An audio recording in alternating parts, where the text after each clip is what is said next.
I'm recording this video with permission from Scholastic. Welcome back, guys. Today we're going to be reading chapter 40 and 41 of the Tale of Despereaux. So if you missed last chapter, you definitely want to go back and listen because a lot of action happened and you don't want to be behind.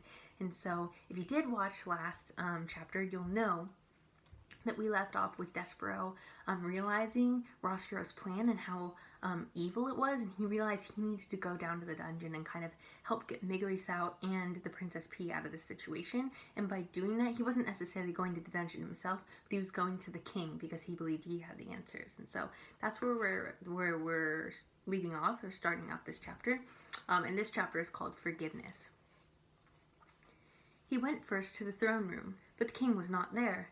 And so, Despereaux slipped through a hole in the molding and was making his way to the princess's room when he came upon the mouse council, 13 mice and one most very honored head mouse, sitting around their piece of wood debating important mouse matters.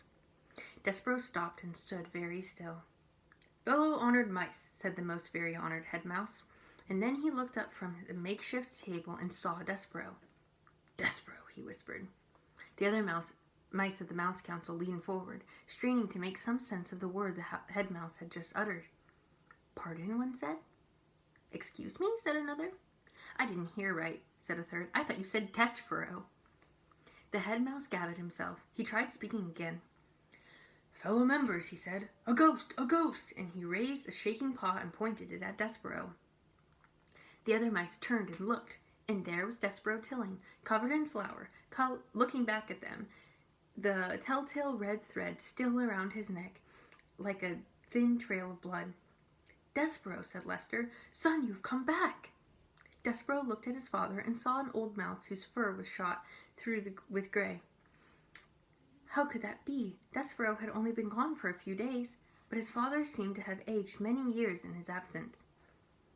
"Son, ghost of my son," said Lester, his whiskers trembling, "I dream about you every night. I dream about beating the drum that sent you to your death. I was wrong. What I did was wrong."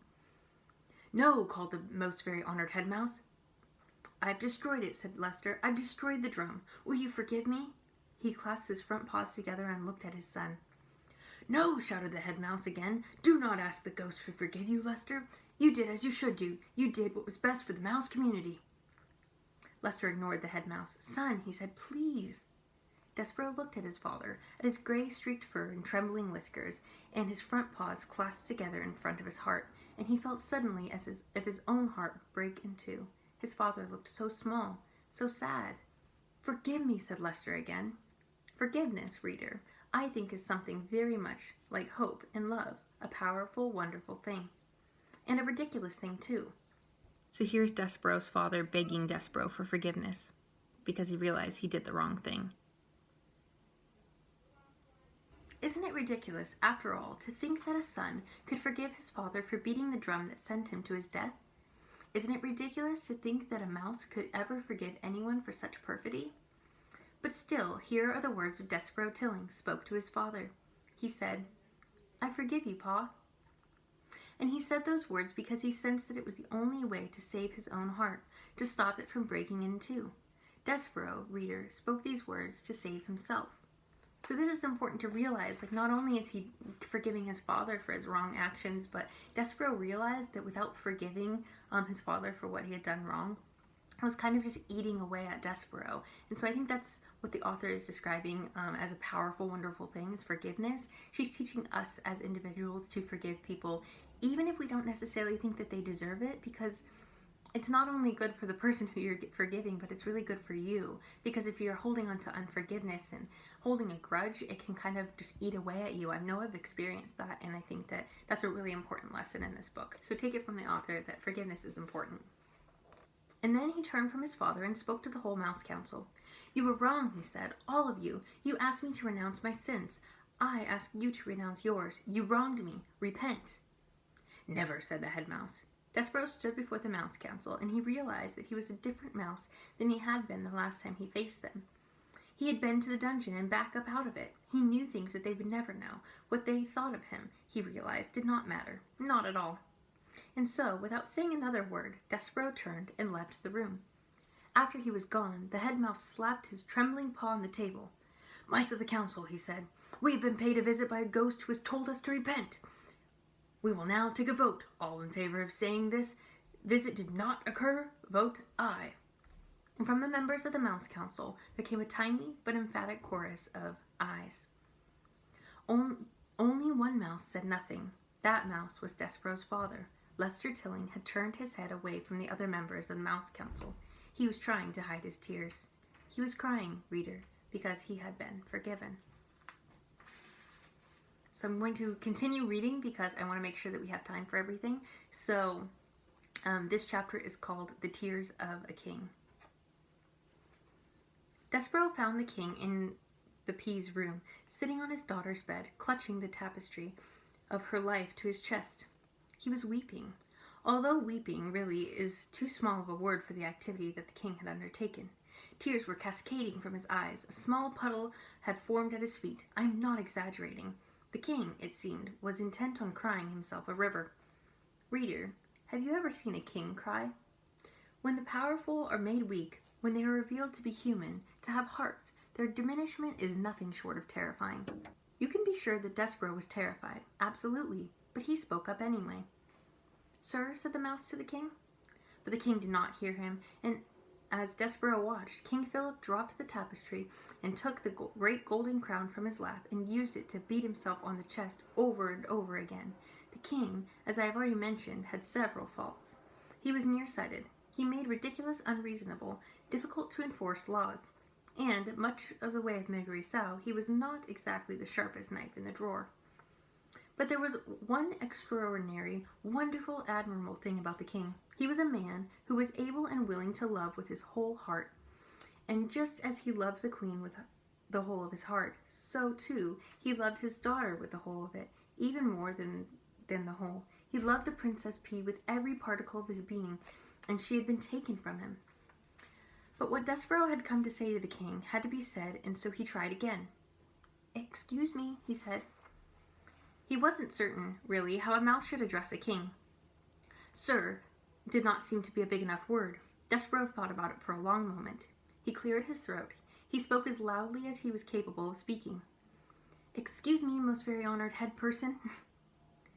King Philip stopped beating his crown against his chest, and he looked around the room. "Down here, most very honored head person," said Despereaux. The king, tears still falling from his eyes, looked at the floor. He squinted. "Is that a bug speaking to me?" he asked. "No," said Despereaux, "I am a mouse. We met before." "A mouse!" bellowed the king. "A mouse, but one step removed from a rat." "Sir," said Despereaux, "most very honored head person, please, you have to listen to me. This is important. I know where your daughter is." "You do?" said the king. He sniffed. He blew his nose on his royal cloak. "Where?" he said, and he bent over to look more closely at Despereaux. 1 tear, 2 tears, 3 enormous king-sized tears fell with an audible plop onto Despereaux's head and rolled down his back, washing away the white of the flower and revealing his own brown fur. "Sir, most very honored head person, sir," said Despereaux as he wiped the king's tears out of his own eyes. "She's in the dungeon." "Liar," said the king. He sat back up. "I knew it. All the rodents are liars and thieves. She's not in the dungeon. My men have searched the dungeon." "But no one really knows the dungeon except the rats, sir. There are thousands of places where she could be hidden, and only the rats would know. Your men would never be able to find her if the rats did not want her found." "Ack," said the king. He clapped his hands over his ears. Do not speak to me of rats and what they know," he shouted. "Rats are illegal. Rats are against the law. There are no rats in my kingdom. They do not exist." "Sir, most very honored head person, that is not true. Hundreds of rats live in the dungeon of this castle. One of them has taken your daughter, and if you will send—" The king started humming. "I can't hear you," he stopped to shout. "I can't hear you, and anyway, what you say is wrong because you are a rodent and therefore a liar." He started to hum again, and then he stopped and said, "I have hired fortune tellers and a magician. They are coming from this distant land, and they will tell me where my beautiful daughter is. They will speak the truth. A mouse cannot speak the truth." "I'm telling you the truth," said Despereaux. "I promise." But the king would not listen. He sat with his hands over his ears, and he hummed loudly. Big fat tears rolled down his face and fell to the floor. Despereaux sat and stared at him in dismay. What should he do now? He put a nervous paw up to his neck and pulled at the red thread, and suddenly his dream came flooding back to him. The dark and the light, and the knight swinging the sword, and the terrible moment when he had realized that the suit of armor was empty. And then, reader, as he stood before the king, a wonderful, amazing thought occurred to the mouse. What if the suit of armor had been empty for a reason? What if it had been empty because it was waiting for him? You know me. That was what the knight in his dream had said. Yes, said Despereaux out loud in wonder. I do know you. I can't hear you, sang the king. I'll have to do it myself, said the mouse. I will be the knight in shining armor. There is no other way. It has to be me. Despereaux turned. He left the weeping king, and he went to find the threadmaster.